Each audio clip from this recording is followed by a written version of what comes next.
I don't know if this is how you treat your all-star franchise goaltender in an elimination game, and it might mean the end of this iteration of the Dallas Stars. After letting in 2 goals on the first 2 shots, Peter DeBeor calls a timeout and lays into his team. And fair to him, that second goal was atrocious. The Oilers beat them on a line change where the Stars jump off with the urgency of a beer leaguer. I'm faster than them on Saturday night pickup, and I'm not fast. And as Jake Ottinger starts skating back to the net, DeBeor starts heckling him to get his ass back here because he's done for the night, and Casey DeSmith is in. That is the quickest Otter has ever been yanked, just over 7 minutes in this one, and it wasn't over there. DeBeor continued and doubled down in his post-game presser and throws Jake under the bus, saying if you go back to last year, he's lost 6 of 7 games to the Oilers, then he gives up 2 goals on 2 shots. You know that status quo has not been working, and that's a pretty big sample size. So, yikes. You gotta wonder if this is Pete's last game in Dallas, or if they'll run it all back next year, but I don't know, I'm doubtful. You want to talk about sample size?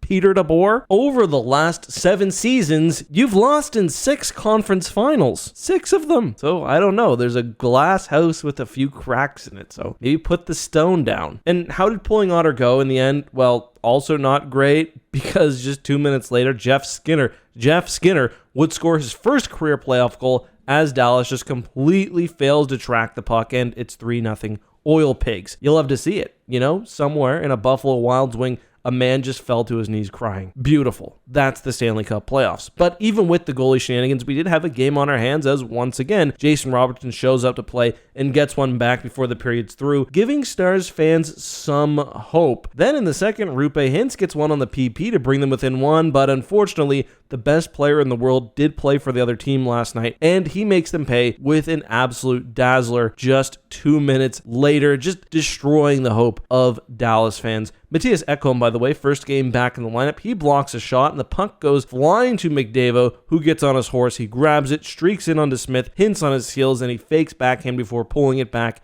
tucking it 4-2 Oilers. And honestly, one of the nicer goals from McDavid, even though he's the fastest man in the NHL. Hintz did a great job keeping up with him. It just wasn't quite enough. Jason Robo would score another one off the top of the third, but then Edmonton responds in a matter of minutes as Evander Kane gets his 5th and deflates the whole barn. I was worried, and I still am worried about the loss of Hyman, but man, does this Oilers team have some depth scoring. The Stars would never look close again as they only get off 3 more shots the whole period. They lose 6-3 as Kapanen gets another empty netter, and so we've got ourselves a rematch of last year's Cup Finals between the Oilers and Panthers. The first Finals Cup rematch since 08-09 when we had Panthers-Penguins battling it out in back-to-back years. Fun fact, we were still in high school back then, and Brandon was the one who hosted the big Game 7 watch party at his mom's place. Shout out Joanne. And we've got some fun comparisons to that year as well. It was the first year Crosby and company made the finals. They don't touch the Prince of Wales trophy. They lose in 7 to Detroit, same as the Oilers last year. This year, McJesus grabs hold of the Campbell trophy while Draisaitl takes it back to the dressing room and gives it a stern talking to. But remember, that's also the move Crosby did on his second run against the Red Wings, and what do you know? It worked as Crosby won his first cup in 7. Sid also scooped up the Wales Trophy when they won back-to-back in 15-16, so we'll see if McDavid gets the same luck. For what it's worth, if we go back further, the rematch before Pens and Wings was Oilers and Islanders,